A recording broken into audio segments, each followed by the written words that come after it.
नमस्कार। इस व्याख्यान में आपका फिर से स्वागत। अभी हमने जो इससे पिछले व्याख्यान में जो चर्चा की थी उस व्याख्यान का हमारा जो शीर्षक था उसमें फीडिंग सिस्टम टेक्नोलॉजीज़ के बारे में हमने जिक्र किया था कि क्या क्या फिश फीड कराने की जो टेक्नोलॉजीज़ होती है और कितने प्रकार की टेक्नोलॉजीज़ होती हैं, हम उन सब का जिक्र कर रहे थे। और उसमें हमने विभिन्न प्रकार की टेक्नोलॉजीज़ के बारे में बात करी कि हमें किस स्तर पर जो है हमारा जो सिस्टम होता है और किस किस स्तर पर जो है हमें कौन सी टेक्नोलॉजी का इस्तेमाल करना होता है। और इसके साथ ही हमने जो एआई सिस्टम से जनरेटेड और एआई सिस्टम के माध्यम से जो टेक्नोलॉजी का स्मार्ट फीडर की हमने बात करी, हमने वो भी उसमें जिक्र किया था। उसी का एक दूसरा अध्याय है, दूसरा पार्ट है जो फीडिंग सिस्टम एंड टेक्नोलॉजीज़ का, जिसमें जो पूरी प्रणालियां हैं हम उनके का तो हम जिक्र करेंगे ही करेंगे, साथ ही साथ जो हमारा जो फीडिंग रेट होगा हम फीडिंग रेट के बारे में भी जिक्र करेंगे, उनका दर क्या होगा हम उस दर के बारे में भी जिक्र करेंगे। तो इस अध्याय में हम फीडिंग रेट से लेकर के जो आहार दरें होती हैं उन आहार दरों का भी जिक्र करते हैं। तो फिर से इस अध्याय में आप सभी का स्वागत, जिसका जो विषय है फीडिंग सिस्टम एंड टेक्नोलॉजीज, जिसके अंतर्गत आहार दरें, फीडिंग रेट, व्यवहार और विकास का अनुकूलन, इस विषय पर हम विस्तार से चर्चा करेंगे। इस सत्र में हम ये भी समझेंगे कि कैसे उचित माध्यम से जो फीडिंग टेक्नोलॉजीज होती हैं और आहार दरों का जो निर्धारण होता है वो जलीय जीवों की वृद्धि करता है, स्वास्थ्य और पर्यावरणीयता स्थिरता को भी प्रभावित करता है। तो ये सारी टेक्नोलॉजीज़ के साथ साथ हम इन चीज़ों का भी जिक्र करेंगे कि किस तरह से जो फीडिंग सिस्टम है उसमें क्या फीड का रेट होता है, कितनी मात्रा में, उसमें कितनी क्वांटिटी में और किस क्वालिटी के हिसाब से खाना देना है और उसका क्या अनुकूलन होता है विकास पर, उसका क्या प्रभाव पड़ता है व्यवहार पर। ये सारी चीज़ें इस सिस्टम के अंतर्गत आएंगी। और जो निर्धारण फीडिंग रेट का होता है वो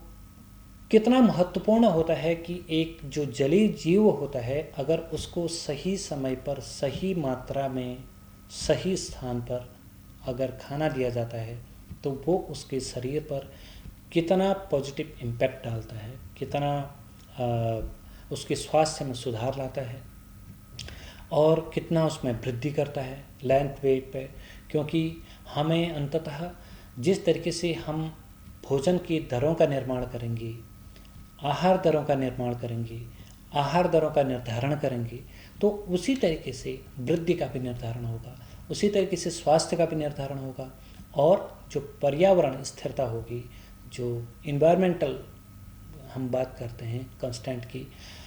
तो वो भी प्रभावित करता है। ये सारी चीज़ें हमारी फीडिंग टेक्नोलॉजी पर डिपेंड करती हैं कि हमारी टेक्नोलॉजी कितनी महत्वपूर्ण होती है। आहार दर, इसका क्या महत्व है, हम इस पर भी जिक्र करेंगे। क्योंकि जो आहार की जो दर होती है उसका तात्पर्य एक निश्चित समय में एक मछली या फिर पूरे एक समूह को, चाहे वो ग्रुप है पूरा जलाशय में, या फिर एक मछली को दिए जाने वाली जो उसके चारे की जो मात्रा होती है, जो उसकी क्वांटिटी होती है, वो एक आहार दर होती है। तो ये हमारा एक आहार दर होती है कि हमें एक समय पर, एक निश्चित समय पर कितनी मात्रा में या फिर उस समूह को कितनी मात्रा में हमें खाना देना चाहिए, जो डिपेंड करेगा हमारे जो रेट ऑफ फीडिंग जो होगी उस पर।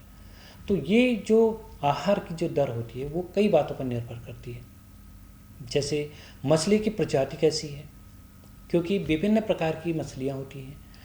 हम जो आहार दरों की हम बात कर रहे हैं या फिर किस मछली को कितना खाना देना चाहिए उसके बॉडी वेट के हिसाब से भी होता है। तो मछली की जो प्रजाति होगी उसकी एज कितनी है, तापमान कितना है, ऑक्सीजन का स्तर कितना है, फीड की जो पोषण गुणवत्ता है वो कैसी है, ये सारी चीज़ें निर्भर करती हैं जो फीडिंग रेट है। तो हम फीडिंग का रेट जो तय कर रहे हैं वो सिर्फ एक मछली को देख करके तय नहीं किया जा रहा है या फिर एक ग्रुप को ही देख के तय नहीं किया जा रहा है, बल्कि मछली की जो प्रजातियां हैं विभिन्न प्रकार की, जो उसमें जलाशय में या एक या दो प्रकार की मछलियां, 4 प्रकार की प्रजातियां हैं, तो हम उनकी प्रजातियों पर भी निर्भर कर रहे हैं। हम उनकी एज ऑफ द फिशेज जितने भी हैं उनकी वो फ्राई स्टेज में हैं, वो फिंगरलिंग स्टेज में हैं, वो 6 महीने 8 महीने साल भर से हैं, वो कितने समय से वहाँ पर है, उनको कितनी उनकी एज हम मान के चल रहे हैं या कितनी उनकी एज है। दूसरा, पानी का तापमान वहाँ पर कैसा है, बहुत ज़्यादा टेम्परेचर हो रहा है या जितना एक नॉर्मल टेम्परेचर होता है उससे ऊपर चला गया, 30 या 35 डिग्री से ऊपर का तापमान जा रहा है, या फिर 15 या 10 डिग्री से नीचे का तापमान जा रहा है जैसे कोल्ड वाटर फिशरीज का होता है। या फिर जैसे ऑक्सीजन का लेवल है वो भी डिपेंड करता है। हमने जब ये टेम्परेचर और ऑक्सीजन की बात करी, जब हम फिजिकल केमिकल पैरामीटर्स की बात कर रहे थे, तो फिजिकल पैरामीटर्स में भी हमने इस बात का जिक्र किया था कि जो टेम्परेचर है, वो ऑक्सीजन का स्तर है, ये सारी चीज़ें जो होती हैं उसके खान पान पर भी निर्भर करती हैं। यदि ऑक्सीजन का स्तर बहुत गिर गया है या फिर बहुत बढ़ गया है तो उससे भी जो है जो फीड की जो क्वालिटी है वो बिगड़ सकती है। और जो पोषण की जो हमारी जो गुणवत्ता है, अगर हमारा खाना है उसकी गुणवत्ता कैसी है, क्योंकि थोड़ा सा हमारा पैसा ज़रूर लगता है, थोड़ा इकोनॉमिकली हमें स्ट्रॉन्ग अपने आप को करना पड़ता है, और अच्छी क्वालिटी का अगर हमने फिश फीड का कलेक्शन कर रखा है तो वो हमें अच्छी क्वालिटी की ग्रोथ भी देगा। तो ये सारी चीज़ें पे निर्भर करती हैं कि कैसे जो फिश है उसका जो रेट हमें कैसे तय करना है। तो जैसे उदाहरण के लिए कुछ मछलियाँ ऐसी होती हैं जिनके शरीर का हम लगभग 3 से 5% जो चारा है उसको दिया जाता है। जैसे तिलापिया वगैरह का उदाहरण के रूप में हम कहें तो लगभग 3 से 5% हम चारा देते हैं। और लेकिन अगर कैट फिश की बात करें, ट्राउट फिश की बात करें, तो इनमें सब में अलग अलग होता है। तो जो रेट होता है, जो दर होती है वो अधिक हो और पानी प्रदूषित होता है। यदि कम हो तो विकास रुक जाता है। तो ये दो चीज़ें हमें यहाँ पर सीखने की ज़रूरत है। यदि जो फीडिंग रेट है अगर वो अधिक होगा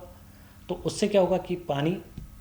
ज़्यादा पॉल्यूटेड हो जाएगा। जैसा कि हमने अभी पिछले अध्याय में भी टेक्नोलॉजीज़ के बारे में जब हम बात कर रहे थे, हम तब भी जिक्र कर रहे थे कि जो मैनुअल फीडिंग होती थी, मैनुअल फीडिंग में ये एक समस्या रहती थी कि हमें ये अंदाज़ा नहीं आता था कि हमें कितना मात्रा में खाना देना है। उससे क्या होगा कि जो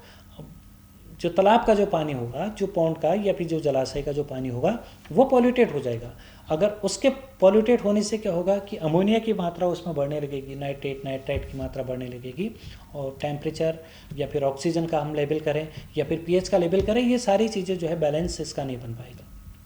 तो पानी प्रदूषित करने से भी बहुत कोई फ़ायदा नहीं है। यदि हमने रेट कम कर दिया, जितने खाने की आवश्यकता थी अगर उतना उस मात्रा में नहीं पहुंचा तो उससे जो हमारा ग्रोथ है वो हमारी रुक जाएगी। तो कहने का तात्पर्य ये है कि रेट अधिक तो वाटर पॉल्यूटेंट ज़्यादा, अगर रेट कम तो उसका जो ग्रोथ है वो हमारी कम हो जाती है। तो इसके लिए हमें क्या करना पड़ेगा, जो आहार की जो दर है उसके लिए हमें, चाहे वो फिश स्पीसीज की बात करें, उसकी एज की बात करें, टेम्परेचर की बात करें, या फिर ऑक्सीजन लेवल की बात करें, या फिर जो फीड की जो क्वालिटी है, ये सारी चीज़ें डिपेंड करेगी रेट ऑफ फीड पे। तो रेट ऑफ फीड का बहुत बड़ा महत्व हमारा होता है मछली पालन के लिए। तो फीडिंग दर निश्चित समय में पूरे ग्रुप या फिर सिंगल, जैसे भी हम मछली की बात करें, उसको जो खिलाई जाती है, और बाकी चीज़ें उसके जो फैक्टर होते हैं कि हम किस किस पर निर्भर करता है कि ये किन किन चीज़ों पर कि हम फीडिंग रेट जो है सही तरीके से तय करें। हमने प्रजाति की बात करी, हमने उसकी एज की बात करी, हमने पानी के टेम्परेचर, ऑक्सीजन लेवल और चारे की गुणवत्ता पर भी बात करी। तो जिससे हम सही आहार देंगे तो पोषण की कमी भी पैदा नहीं होगी, और गलत आहार देंगे तो पोषण की कमी भी पैदा होगी। तो ये सारी चीज़ें होंगी तो वाटर पॉल्यूटेंट होगा तो ग्रोथ रुक जाएगी। तो ये सारी चीज़ों को भी हमें कंट्रोल करना ज़रूरी है रेट ऑफ फीडिंग के लिए। तो आहार दर का ये बहुत बड़ा महत्वपूर्ण एक रोल होता है इसको तय करने के लिए कि हमें किस प्रकार से फीडिंग करानी होती है। इसके अतिरिक्त जो फीडिंग रेट है उसमें एक जो आदर्श जो एक आइडियल फीड है, वो जो आइडियल फीड है वो सिर्फ एक केवल पोषण की पूर्ति करती है, बल्कि जो अपशिष्ट होगा उसको भी कम करेगी। तो एक आइडियल फीडिंग जो हमारी होगी वो बहुत महत्वपूर्ण है। कहने का तात्पर्य है कि अगर हम आइडियल रूप से अगर फीडिंग कर रहे हैं, वो आइडियल फीडिंग की जो रेट होगी वो न केवल न्यूट्रेंट की पूर्ति कर रहा है, बल्कि जितना भी पॉल्यूटेंट होगा, एक्सक्रेटरी सब्सटेंस होगा, उसको भी कम करेगा। तो उदाहरण के लिए हमने कैटफिश का एग्जाम्पल दिया था, तो उन पे हमने 2 से 5% के बीच रखा, और बाकी कुछ ट्राउट वगैरह फिशेज हैं उसका रेट अलग होगा। तो अत्यधिक आहार जो होगा वो पानी में अमोनिया की मात्रा को बढ़ाएगा। उससे क्या होगा, मछलियों की जो इम्यूनिटी होगी, जो रोग प्रतिरोधक क्षमता है, वो वीक पड़ने लग जाएगी। और वहीं अगर हम जो कम मात्रा में अगर फीडिंग करेंगे तो उनका जो ग्रोथ होना चाहिए था, जो विकास होना चाहिए था जो फिश में समय के अनुसार में, वो रुक जाता है। इसलिए हमें, जब हमने बैलेंस डाइट की बात करी थी, तो बैलेंस डाइट में भी हमने इन चीज़ों का काफ़ी जिक्र किया था कि किस तरीके से बैलेंस डाइट दी जाती है। तो बैलेंस तरीके से और एक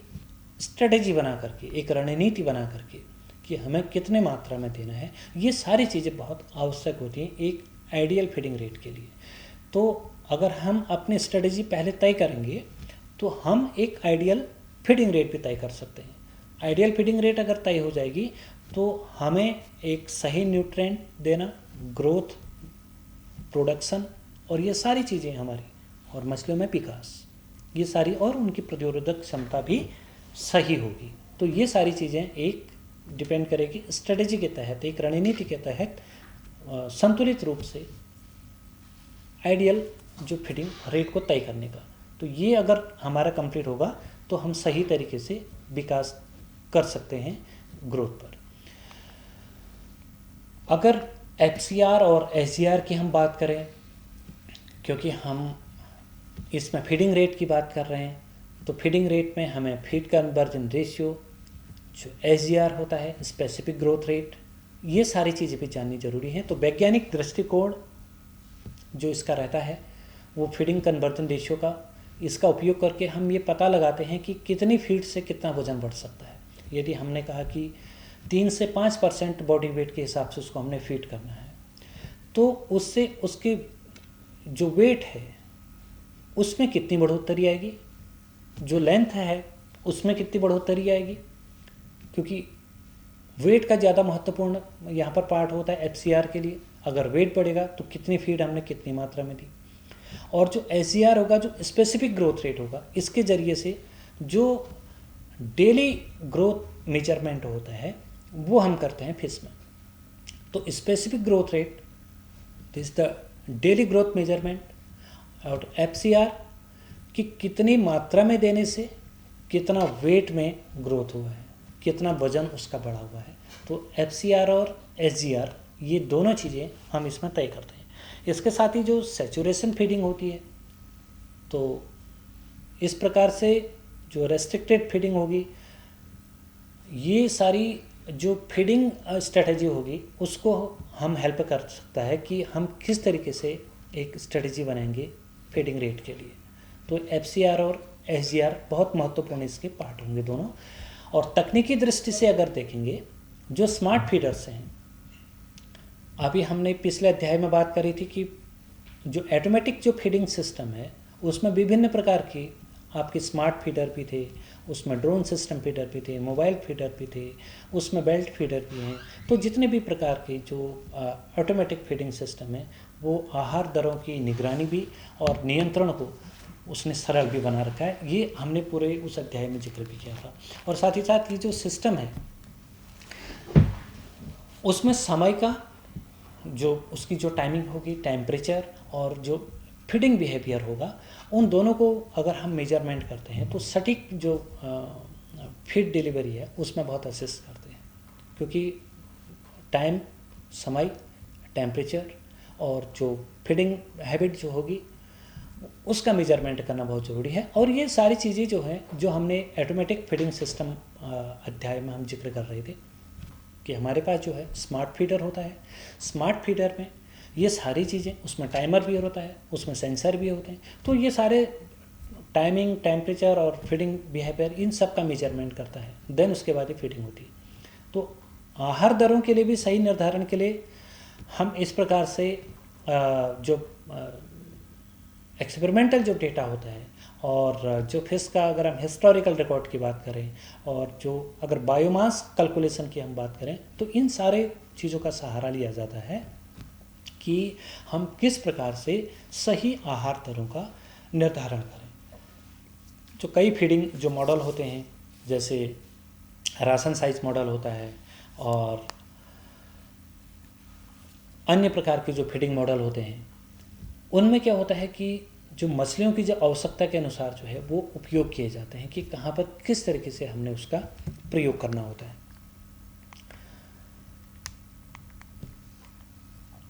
इसके बाद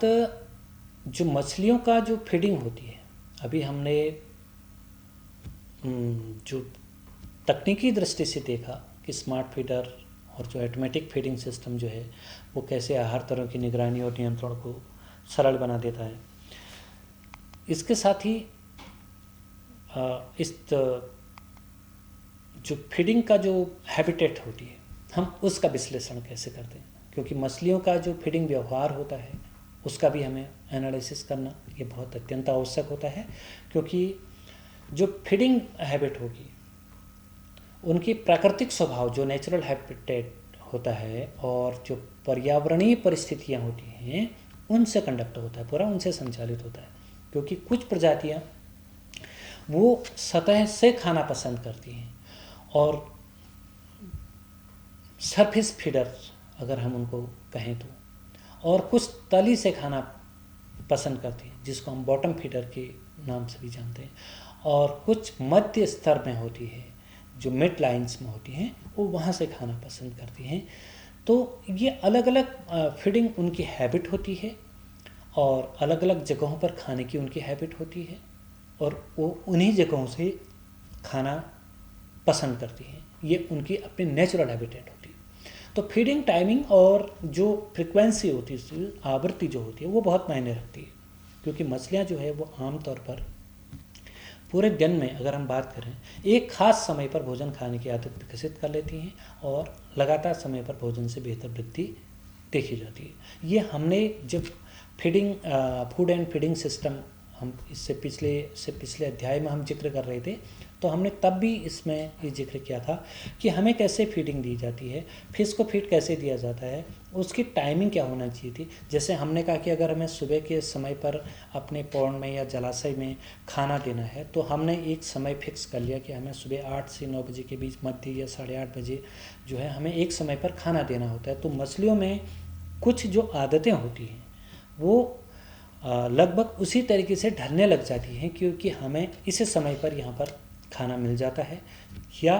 फिर इस जगह से मिल जाता है, क्योंकि आपके पास एक बहुत बड़ा जलाशय है, उसमें 4 कोने हैं।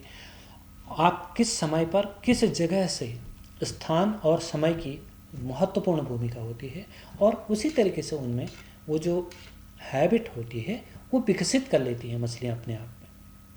और वो उसी समय पर जो है उस खाने के लिए एक इंतज़ार के रूप में भी करती हैं कि इस समय और इस जगह पर हमें खाना मिले। तो लगातार जो है जो समय पर अगर हम भोजन देते रहेंगे इसी तरीके से, वो हमारे ग्रोथ फैक्टर को भी बढ़ाएगा, तो उससे हमारी मछली में ग्रोथ भी ज़्यादा होगी, तभी हम एक सस्टेन कर सकते हैं। तो फीडिंग टाइमिंग और उसकी जो फ्रिक्वेंसी है, उसकी जो आवृत्ति है, वो बहुत मायने रखती है कि कितनी समय दे रहे हैं, किस समय पर दे रहे हैं और किस जगह पर दे रहे हैं। ये 2-3 चीज़ें हैं जो बहुत महत्वपूर्ण होती हैं, जो फिश की जो फीडिंग बिहेवियर होती है, हम उसका और जो उसका अगर हम सही तरीके से एनालिसिस करें, ये सारी चीज़ें उसके अंदर हम खुद डेवलप कर सकते हैं, फीडिंग टाइमिंग और खासकर उसकी जगह से। इसके अतिरिक्त जो फीडिंग बिहेवियर है, जो हम बात कर रहे थे कि फीडिंग बिहेवियर, तो उसका क्या महत्व है। अगर फीडिंग बिहेवियर के महत्व की बात करें तो जो मछलियों का जो व्यवहार होता है वो उनके पोषण, स्वास्थ्य और सामाजिक संगठन को भी दर्शाता है। जैसे कुछ मैंने कहा कि सतह स्तर से खाती हैं, कुछ मध्य स्तर से खाती हैं, कुछ तलहटी या तल स्तर से फीड लेती हैं। तो ये हमें बहुत जानना ज़रूरी होता है कि कौन से जो फार्म है वो फ्लोटिंग या कहाँ पर सिंकिंग या फिर कहाँ पर स्लो सिंकिंग, तो किस प्रजाति के लिए कौन सी चीज़ें उपयुक्त होती है, कैसे हम उसके व्यवहार को पहचानें। जैसे भूख लग रही है तो भूख लगने पर मछलियाँ सक्रिय एक एक्टिव स्टेज पर, जो सरफेस स्टेज होता है वहाँ पर आ जाती हैं, और अगर वहाँ पर उनको सफिशेंट अमाउंट में, अगर पर्याप्त मात्रा में अगर भोजन नहीं मिल पा रहा है तो वहाँ से पीछे भी हटने लगती हैं, और ज़रूरत से अगर ज़्यादा हमने फीड कर दिया तो फीड पानी में फ्लोट करने लग जाएगा, उससे ओवर फीडिंग का भी संकेत है। ये दो तीन बहुत महत्वपूर्ण बातें हैं कि जिससे हम उसके फीडिंग पूरे व्यवहार को पहचान सकते हैं। जो फीडिंग बिहेवियर है हम उसको जान सकते हैं कि किस तरीके से उनका एक्टिवेशन हो रहा है या नहीं हो रहा है, या जो मछलियों के तैरने की क्षमता है वो कम हो रही है या बढ़ रही है, या फिर वो सरफेस की तरफ आ रहे हैं, या फिर अगर उनको पर्याप्त मात्रा में सफिशेंट अमाउंट में भोजन मिल गया है तो पीछे हटने लगते हैं कि इसका मतलब उनको अब कम ज़रूरत वहाँ पर खाने की होती है। अगर ज़्यादा अमाउंट में हमने दे दिया तो फीड पानी में, इसका मतलब तैर रहा है, वो ओवर फीडिंग हो रही है। तो ओवर फीडिंग से हमारे जो पानी है उसमें पॉल्यूटेंट की मात्रा बढ़ जाएगी, उससे फिर फंगल इन्फेक्शन, अमोनिया होने के खतरे ज़्यादा रह जाते हैं, जिससे उसमें ग्रोथ भी रुक सकती है, जिससे उसमें मोटिलिटी भी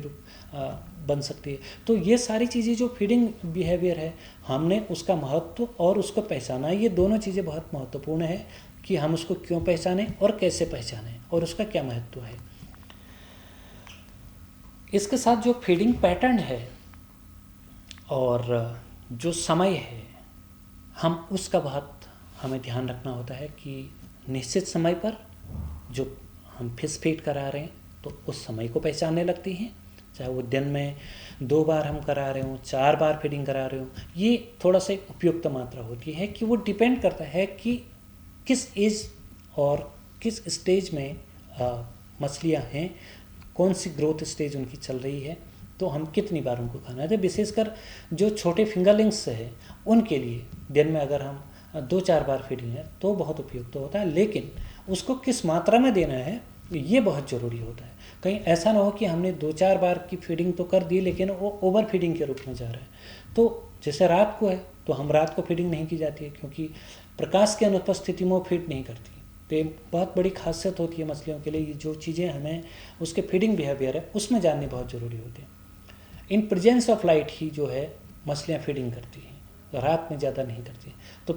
जो व्यवहार विश्लेषण की हम बात करें, उनकी जो टेक्निकल हम उपाय हैं,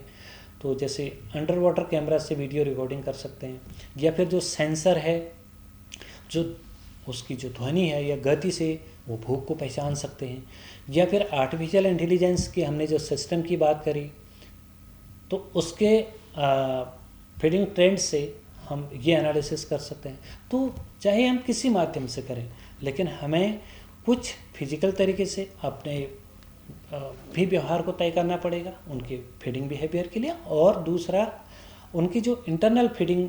जो अगर व्यवहार की हम एनालिसिस करें उसके लिए हमें कुछ उपाय और भी करने पड़ सकते हैं। ये एक बड़ा हमारा कॉमर्शियल फार्मिंग अगर हो रही है तो हम उस स्तर के लिए जो है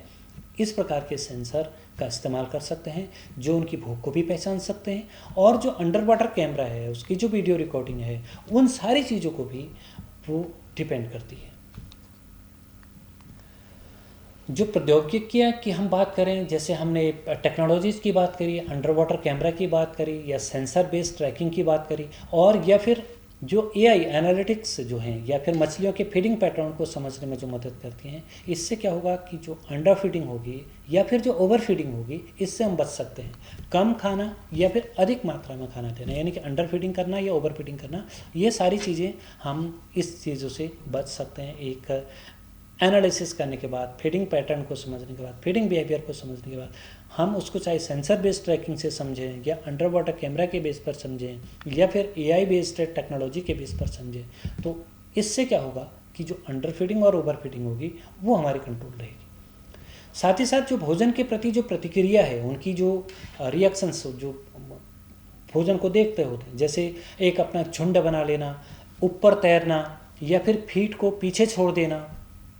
ये संकेत देता है कि आहार दर सही है या नहीं है, हमने कितनी मात्रा में उसको दिया। अभी हम पिछले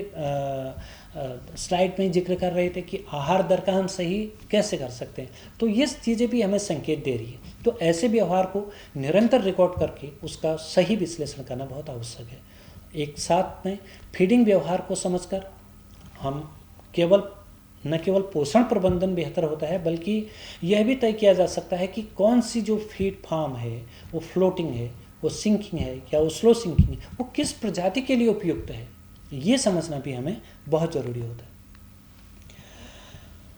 विकास दर की हम बात करते हैं। जो विकास का जो अनुकूलन है और जो स्मार्ट फीडिंग की प्रौद्योगिकियाँ हैं, जो टेक्नोलॉजीज हैं, हमने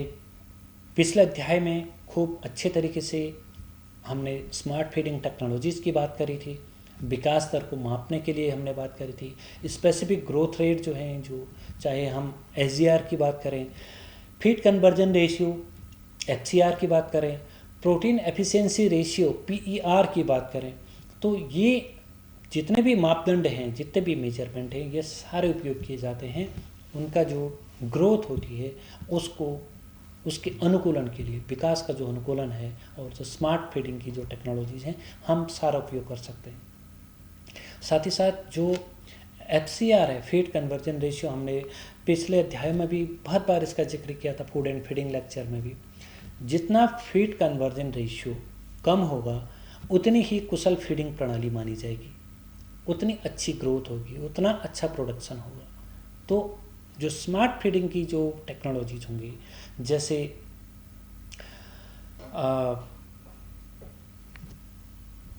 जितनी स्मार्ट फीडिंग की जो टेक्नोलॉजीज होंगी, उन पर आधारित जो डिस्पेंसर होंगे और जो फीडिंग ड्रोन होंगे, जो मोबाइल ऐप्स होंगी, वो फीडिंग प्रक्रिया को ऑटोमेटिक तरीके से सेट कर देते हैं। और ये जो सेंसर होंगे वो उसी पर आधारित होंगे और जो मछलियों की गति और भूख को भी पहचान लेते हैं। तो ये जो बेस्ड टेक्नोलॉजी होती है, तो उस IoT बेस्ड जो आधारित जो टेक्नोलॉजीज होगी, उसके बेस पर जो है हम मोबाइल ऐप्स, फीडिंग ड्रोन और ये सारे ऑटोमेटिक तरीके से काम करेंगे और सेंसर के बेस पर काम करेंगे, जो हर प्रकार की उनकी गतिविधियों को, उनकी जो मूवमेंट है, उनकी जो भूख है, उसको भी पहचानेंगे और कितनी मात्रा में किस हिसाब से खाना देना है, वो सारे डिपेंड करेगा इस टेक्नोलॉजीज़ पर। तो ये जो फीडिंग सिस्टम था, वो सटीक फीडिंग, जो जितने भी हमने स्ट्रेटजीज बताई, डिमांड फीडिंग की है या फिर रेस्ट्रिक्टेड फीडिंग की है, तो ये जो उपयोग है वो उनकी स्पेसीज में, उनकी प्रजाति और जो उनको पालन प्रणाली जो होगी, उनका जो कल्चर सिस्टम होगा, उसके अनुसार हम करेंगे। इससे क्या होगा कि जो लागत और जो पर्यावरणीय प्रभाव है वो दोनों कम होते। इसके साथ ही जो AI बेस्ड जो होगा, आर्टिफिशियल इंटेलिजेंस बेस्ड जो डेटा एनालिटिक्स की हम बात करेंगे, तो उसकी सहायता से जो फीडिंग डेटा होगा उसको प्रोसेस करके हम फ्यूचर में कैसे जो फीडिंग स्ट्रेटजी बनानी है उसको हम तय कर सकते हैं। और इनके अनुमान से, उसके आधार पर जो है हम फीडिंग के स्थान पर जो डेटा संचालित फीडिंग होती है वो भी उसकी एक प्रबल संभावना बनती है। तो फाइनल जो इसका हम निष्कर्ष के रूप में हम अगर आएंगे, उसके आधार पर हमने जितनी भी फीडिंग रेट के इस टॉपिक में, इस अध्याय में हमने बात करी कि क्या महत्व है कि फीडिंग रेट का, किस मात्रा में देना है, कितनी मात्रा में देना है, किस समय पर देना है, या फिर किस तरीके से जो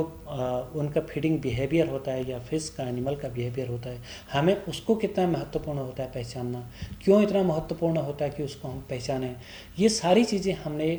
इस अध्याय में जिक्र किए थे। तो इन सारी चीज़ों को, इस सिस्टम को, इस फीडिंग प्रणाली को अगर हम ध्यान से देखें और ध्यान से सुनें और पढ़ें और समझें, तो वैज्ञानिक और जो तकनीकी प्रबंधन है, वो जो फिश की, अगर हम एक सस्टेनेबल ग्रोथ की बात करें, एक सस्टेनेबल कल्चर की बात करें और सही ग्रोथ की बात करें, बेहतर स्वास्थ्य के लिए और एक टिकाऊ जल कृषि यानी सस्टेनेबल एक्वाकल्चर उसकी कुंजी है, this is the key point. जो फीडिंग सिस्टम है और फीडिंग टाइमिंग है एंड एनिमल बिहेवियर है, ये सारी चीज़ें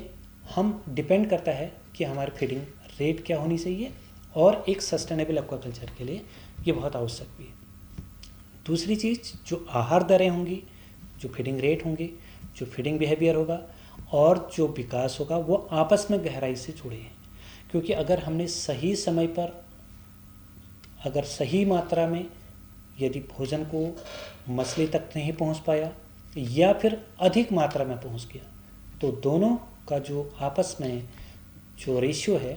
वो नहीं बन पाएगा, जिससे हमारी जो ग्रोथ है वो नहीं बन पाएगी,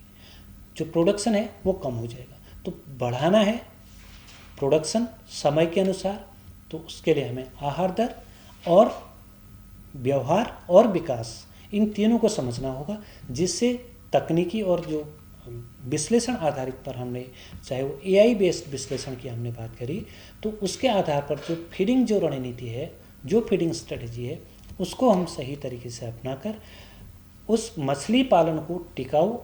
और अधिक लाभकारी बना सकते हैं। ये इसके लिए बहुत महत्वपूर्ण पार्ट भी होगा, और इसको हमें इतना समझना भी ज़रूरी होगा, क्योंकि पूरा फीडिंग सिस्टम की हमने जो पूरा अध्ययन किया, पूरे फीडिंग सिस्टम की करी, फीडिंग रेट की करी, और एक सस्टेनेबल एक्वाकल्चर के लिए हमें फीडिंग रेट के साथ जो है फीडिंग जो बिहेवियर होता है और उसका ग्रोथ होता है, इन सारी चीज़ों को भी समझना। तो इसके बाद हम जो फीड फॉर्मुलेशन होगा, और हमने कुछ न्यूट्रेंट पर इससे पहले लेक्चर में भी जिक्र किया था, और भी हम आगे कैसे फीड फॉर्मुलेशन भी हमने हालांकि जिक्र कर दिया था। कुछ और महत्वपूर्ण चीज़ें होंगी जो फीड फॉर्मुलेशन और जो न्यूट्रेंट होंगे, हम उस पर भी चर्चा करते रहेंगे। तो इस अध्याय को हम यहीं पर समाप्त करते हैं। नमस्कार।